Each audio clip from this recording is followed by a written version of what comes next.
Hulikam sa Pasay ang paghabol sa isang tuktok o tricycle na tinakasan ng nabanggang motorsiklo. Nag-counterflow pa ito sa highway kung saan bawal ang mga tricycle. Nakatutok si Darlene Kai. Ito, siya yung hahabol. Ito, kulay gawin na to.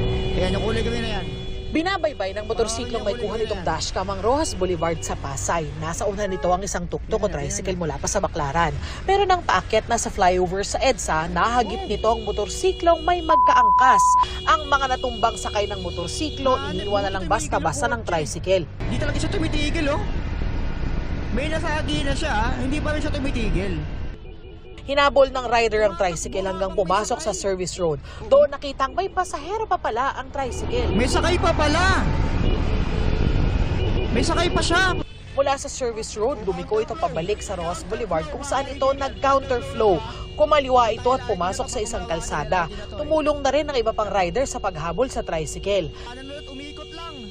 Saka ito naabutan ng mga rider ng huminto para ibaba ang mga pasahero. Agad na aresto ng pulisya ang 39 anyos sa driver ng tricycle. Ang magkaangkas na nasagi ng tricycle nagkagalos at dinala sa ospital. Ang may-ari naman ng tricycle nangakong sasagutin ang pagpapagamot sa nasugatan at ipapaayos ang nasirang motor. Sasampahan ng patong-patong na reklamo ang driver. Ayon naman sa pulisya, nagkaayos na ang dalawang panig. Pero i-impound ng tricycle dahil wala itong prangkisa.